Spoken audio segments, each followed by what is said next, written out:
Welcome people to the post. This one is all about basic EV ownership. Okay, first off, what you've got to remember is it is just a car. Just because it's electric, it ain't that different, apart from 70% less parts, and apart from cheaper to run per mile, and apart from being cleaner and faster and being able to charge at home. But apart from that, it's not much different from a nice car. Tell a lie, it's a lot different.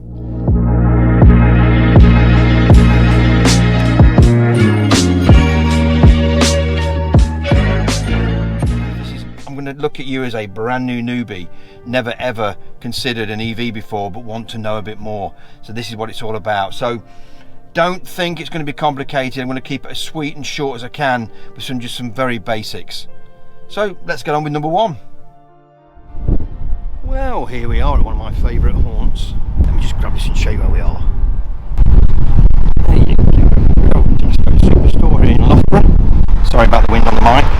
I've come basically to show you the basic charging idea and what to do when you're charging. Now on this i3, as of all EVs, they have a flap, should I say, and two of these. One is for your regular 7 to around 22 kilowatt CCS. This one makes it a big, large double plug for rapid charging around the 50 kilowatt onwards. So you plug it in here, okay, into the unit, simply grab your other end, put it in. Now in the BMW it will show me that it's going to start charging with this colour here. Some have got indicator units here, some now tell you how much charge is going in, but on this it just goes this blue.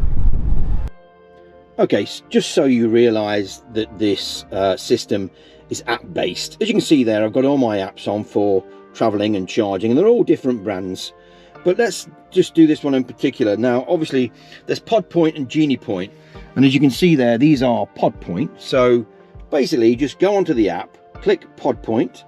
This will come up then to say that there is no cost for this charger, as you can see there, and there's A and B because there's two outlets. I'm on outlet A, so basically you confirm your charge by clicking that, then it will say charge confirmed. That's basically as simple as that. But this was just to show you how easy it is to simply grab hold of your lead, plug it into the charge point itself, undo your lead completely, it's always best to, and then pop it into the car. Okay, just to make sure that you realise what CCS looks like, that is the big CCS, top one and bottom one put together, which makes the big plug which I spoke about earlier on, and that is CCS. Now there is one more, and that is CHAdeMO. This is normally used on Nissan Leafs, that kind of stuff. Completely different, one big single round plug. So that's the subtle difference of the two that you can use. So always put them back when you've used them. But this is one you get charged for here at Tesco, whereas the other ones you don't. So CCS, okay, there you go. 50 kilowatt DC, CHAdeMO, 50 kilowatt DC. Home charging, one lead, blue being BMW, two different ends like I've said before, larger one, and which is the CCS, and that's called a Type 2. Type 2 goes into this machine here. Let me show you. Type 2, I've got mine a bit tight here, but this is the Type 2. Flick it up, push it in. Quite simple, done. Follow the lead round, pick it up. Again, come to your charge flap, do that, pop it in. That's it, it's on charge. Not a great deal of difference, it's just that these are only on 7 kilowatt an hour, totally earth through the system, and that just goes into the house, as you can see there, to the main box. So that's something you might have to take on board. It's one of the joys of actually owning an EV, home charging off the wall. Let me elaborate on the charging side of an EV. They kind of charge up best from 20% to 80%, and then you'll find that the last 20% takes a lot longer to charge. Manufacturers have done this to save the battery pack, and they last longer and within their warranty times. And if you come and you've got minus 20%, you might find that first 5 or 6 kilowatts takes a while, then it will creep up, and all of a sudden this thing I've got here, this i3, can take 50 kilowatt an hour. The best I've ever seen is 44 kilowatt hour as it's charging. It's through a certain band of charge, and they all differ. The Ford Mach-E definitely has the same issues. The Mach-E is a bit weird on its charging cycle. I've seen this on many posts before, and it's kind of put me off the thing, but hey ho, it is what it is. Ford have done it that way to save the battery in wear and tear. So they all differ. So when you plug in, don't be too concerned that it's very slow to begin with. Then it will ramp up and you'll find you go, oh wow, it's going quick. And then it'll go quick for say 20 minutes and it will really put a lot of charge in and then start leveling off again towards the top. So don't be put off by that. It's 20 to 80% normally, or 20 to about 85%. The odd one will do 90 and then really slow down. These are chargers that you would use just to top up to get that extra 20, 40, 60 mile to get you home or to get you to your destination. So don't waste and burn money up on these things when they cost you, because trust me, the cheapest you can get one of these for is around 25p a kilowatt. I've seen them at 40 all over the place. I've seen some at 50p a kilowatt hour now, so be very, very careful. They are getting expensive, but they're great if they're free, and superb just to get you that extra 20, 40, 60 mile back home or back to your destination.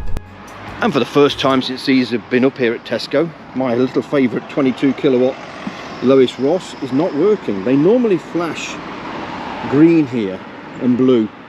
Green to tell you that the thing's going to be working, and blue once you're charging up. These are not working, so it's obviously down. So no one's getting a free 22 kilowatt charge today here at Tesco. Even I'm on the 7 kilowatt. So I kind of covered that. Let's go to number 2. Welcome back to number 2 of this basic, and I mean, I'm really going to try and keep the tech real low. No disrespect, but if you've not had an EV before and you are thinking this is the video to watch, this is the post to watch, because some of mine can get a bit complex and a bit technical. I'm just going to do this one now. It's called regen. Now, regen is short for regenerative braking, which comes with all EVs. The more modern the EV, normally the heavier the regen, because they have paddle controls here sometimes. This little i3 that I've got doesn't come with paddle control because the regen on this is phenomenal. What comes with regenerative braking, and I have mentioned this before on a previous post, is virtually zero wear on brake pads and discs at the front of your car and at the back. They hardly use the brakes. You'll hardly put your foot on the brake pedal. What I mean by that is, your normal, obviously it's like an automatic car, as all EVs are. You've got your brake pedal, but to be honest, it hardly gets used. It's all done on that one pedal driving, because as soon as you start taking your foot off, your brake lights come on at the back and this thing starts slowing down, and then foot back down to take off. Let me show you what it's done on the dashboard cluster and you'll know what I mean. I'll explain what this shows here on the regen, on that arc bar there. Now as you're looking at that, I know it's in and out because of the frame rate. As you accelerate, that will go that way. As you regen and come off your brakes, that little white mark will go that way. Okay, hope you can see this on here. This is how we go forward with it. I'm now accelerating, and as you can see, it's shooting to the right. The more you accelerate, the more it's going to shoot to the right. And be ready, future EV people, because the acceleration on EVs is fluid and is really, I mean, look how quick that goes up to 43, 46 from 28. They are amazing things. So yes, and now you can see now I'm going to take my foot off. Look how that regens. It all goes to the left hand side. That's basically telling you that as it's going to the left, it's putting power back into your battery pack. To the left now, because I've took my foot off, and every time you take your foot off, it slows the car down and brakes for you. So I'm going to take my foot off now. I'm slowing down, not touching my brakes. In fact, it's slowed down even before I've got to the lights. So, but you do get used to it, and so you take your foot off the pedal when you know it's going to regen, and now it's holding its own on a slight gradient. If you can see that, we're on a slight gradient, and it holds its own. You don't have to touch the pedal. And now I'm going to go forward and go for it. That is called regen, regenerative braking. Again, just to show you what I mean by the brakes, these here, these disc pads and rear brakes, I believe are the original with 41,000 mile on the clock. Now the pads might be just about ready to come up. If I show you the frunks Again, BMW originals, I have not changed them. I've got no inclination of anyone else doing them. And again, pads might be on the way to change, but this has done nearly 42,000 miles, this i3. So this is all about the regen braking, which obviously with regen braking, you're not going to use the brakes, pads, discs, whatever you want to call them, anywhere near as you do with a normal ICE car. So remember that when you're buying. Okay, the next thing I will mention about basic EV ownership for all you newbies is the app. Most modern new EVs, and especially BMW, have done it all the way through their range. The app system with EVs allows you to do things you just simply cannot do with a regular ICE vehicle or the vehicle you are driving now. It does make it a lot easier. For example, in the morning when I want to come out to my vehicle and it's freezing cold, it will just be set so that it defrosts without turning anything on apart from the heater in the background. Your car doesn't get turned on, just the heater. Because I found the app tremendous for me. You can use it in Alexa as well, and if you go back on one of my posts, in fact it's this one here,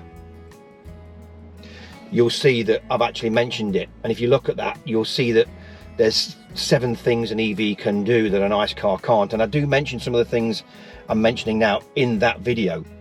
But if you're a newbie, that video might be a bit OTT for you, because I'm just doing the basics of what the things can do around an EV for a newbie. You know, sorry for calling you newbies. It's just a phrase I've used for many years, so don't be put off by that. And there's a lot of people out there transitioning at the moment over to EVs, and that's great news for the auto industry, for air pollution and the air quality in your town or city. So good of you if you're watching this video and thinking about changing over.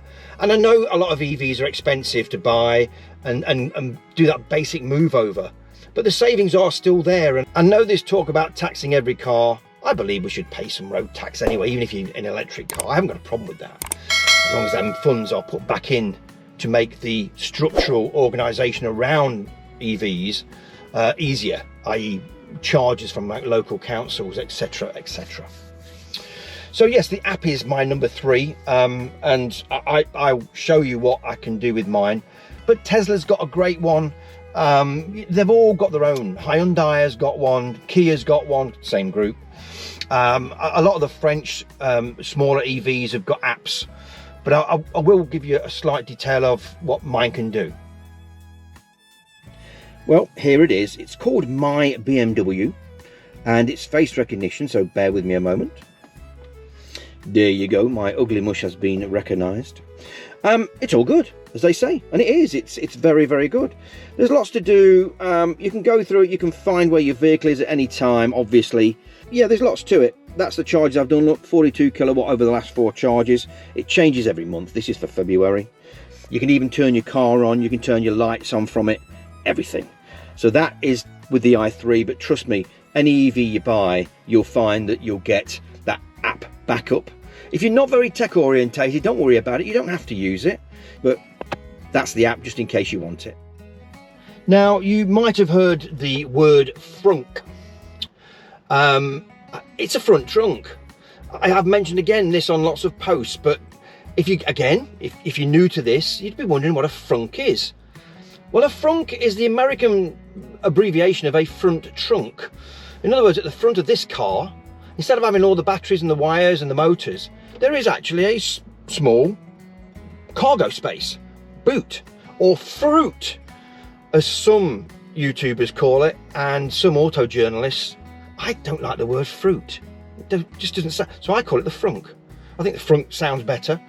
The Americans did terminologize this before, if that's a word, terminologize, before we did with fruit, a front boot. I just don't get that. Like mine's about what, I don't know, let's say it's 2 foot long by about 1 foot wide, maybe 1.5 foot deep. Got all my cables in there, all the bits and bobs. They are useful things. You don't get this on ICE cars, so if you know anyone who's talking about frunks or fruits, that's what it's all about. It's extra cargo space in the front. I think one of the biggest you can buy with the biggest cargo space, off the top of my head, is the Mach-E from Ford. So if you're thinking of buying a Ford Mach-E Mustang, let's get it right. I don't mind calling it a Mustang. I've owned Mustangs for many, many years, so, and I'm all for calling it a Mustang. That is the future of Ford. If you buy that vehicle, you'll find that it does come with a quite large capacity front end, a frunk or a fruit. So yes, very usable. Gives you that extra space, you know, put all your stuff in there, all your cables, your camping stuff if you want, and all the rest of it, and you've still got that big space at the back, regular cargo capacity. So that's a frunk or a fruit.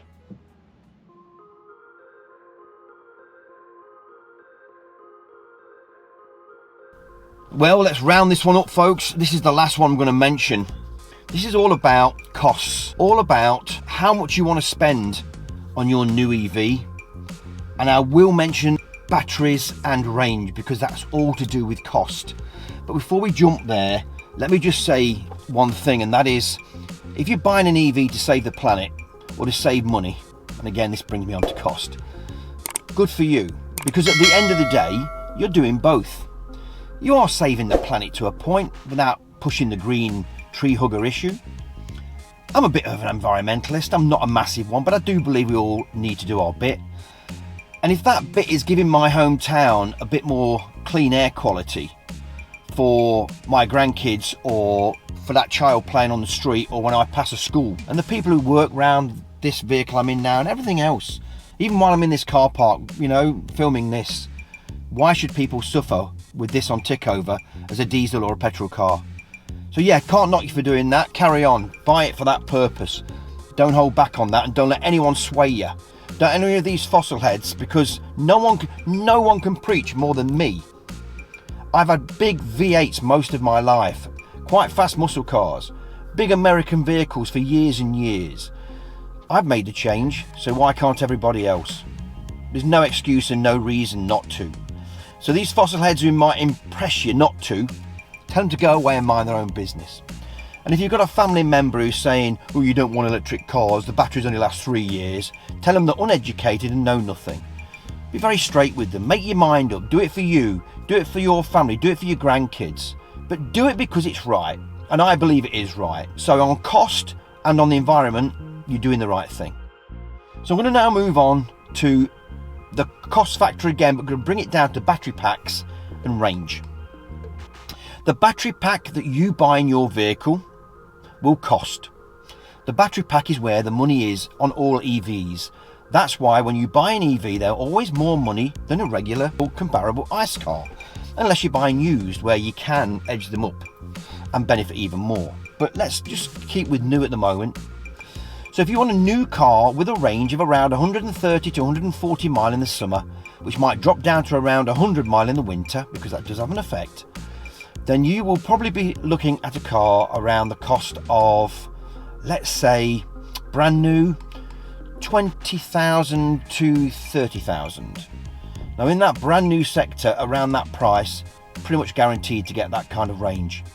The battery pack will be lighter and smaller, which will help the economy of the thing.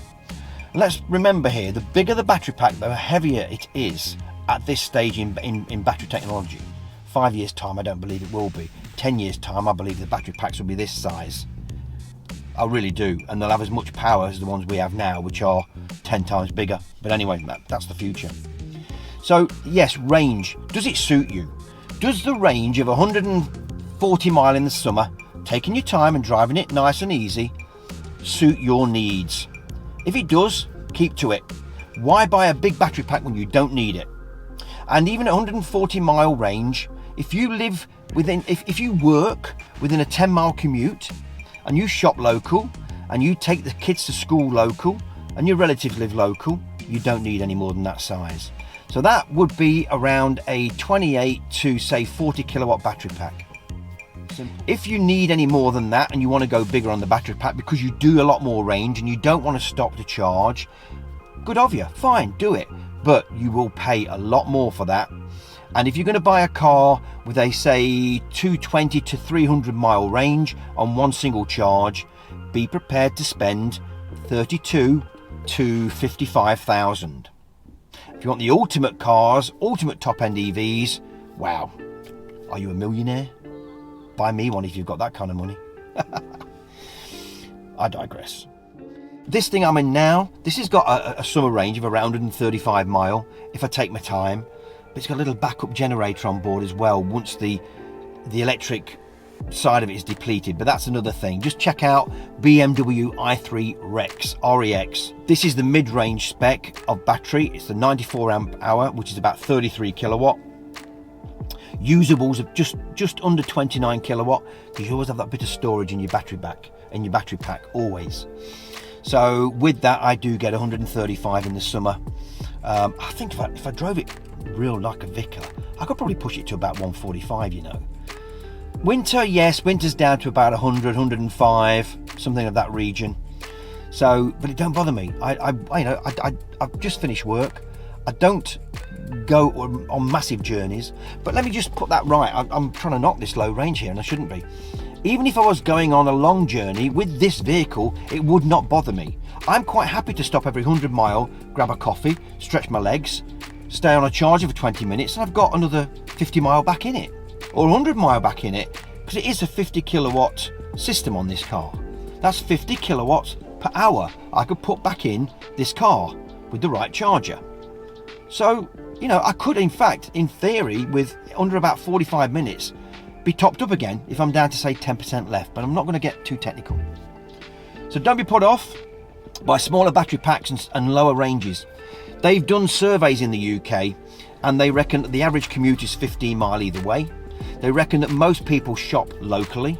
So with all that in mind, they do recommend that really the average UK motorist, at least 73% whatever it was, could live with an EV with a range capacity of 130 mile on one single charge. And if you've got a home charger, you plug it in at night, once, twice a week, keep the thing topped up to about 85, 90%, you've got no issues.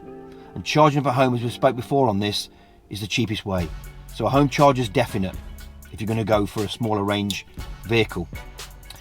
So I'm going to tie it up at that. So I've done cost, I've done batteries, you know, I've done kind of range. I've not been really super specific, but I've tried to keep it to where you would understand. And again, no disrespect to anybody watching this who's probably more intelligent than me, but if you've never had an EV and you're thinking about it, it might have blown your mind. I don't know. I hope it hasn't. I hope it's kept it nice and sweet and normal.